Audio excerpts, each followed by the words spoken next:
Breaking news చూస్తున్నాం. పోలీసులో political command work చేయడం సరికాదని TPCC vice president Mallu Ravi పేర్కొన్నారు.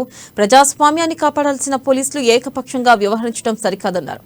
కాంగ్రెస్ పార్టీ నాయకులపై అణిచివేత సరికాదన్నారు. తెలంగాణ ప్రజలు స్వేచ్ఛను కోరుకుంటున్నారని, రాష్ట్రంలో కేసీఆర్ పై తిరుగుబాటు మొదలైందన్నారు. కాంగ్రెస్ తోనే ప్రజలకు స్వేచ్ఛ లభిస్తుందన్నారు. గతంలో బ్రిటిష్ వాళ్లు రోడ్లు, ఇండస్ట్రీలు ఏర్పాటు చేసిన స్వేచ్ఛ కొరకు తిరుగుబాటు చేశారన్నారు.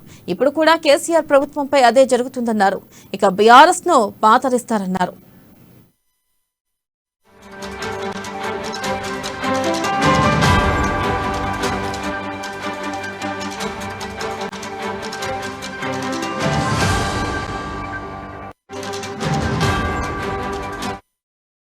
బ్రేకింగ్ న్యూస్ చూస్తున్నాం. పోలీసులు పొలిటికల్ కమాండ్ లో వర్క్ చేయడం సరికాదని TPCC vice president Mallu Ravi పేర్కొన్నారు. ప్రజాస్వామ్యాన్ని కాపాడాల్సిన పోలీసులు ఏకపక్షంగా వ్యవహరించడం సరికాదన్నారు. కాంగ్రెస్ పార్టీ నాయకులపై అణచివేత సరికాదన్నారు. తెలంగాణ ప్రజలు స్వేచ్ఛను కోరుకుంటున్నారని, రాష్ట్రంలో కేసీఆర్ పై తిరుగుబాటు మొదలైందన్నారు. కాంగ్రెస్ తోనే ప్రజలకు స్వేచ్ఛ లభిస్తుందన్నారు.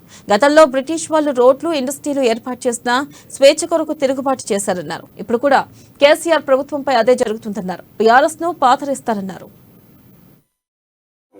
బంగారం పెట్టినా, కిరీటాలు పెట్టినా వ్యర్థం. అసలు కావాల్సింది మనిషి బ్రతికున్నట్టు. దాని తర్వాత తక్కిన అవసరం. ఇవాళ రాష్ట్రంలో ప్రజలు కాంగ్రెస్ పార్టీని గెలిపించడానికి మొట్టమొదటి కారణం ఈ స్వేచ్ఛా వాయువులు కాంగ్రెస్ పార్టీలోనే దొరుకుతాయి.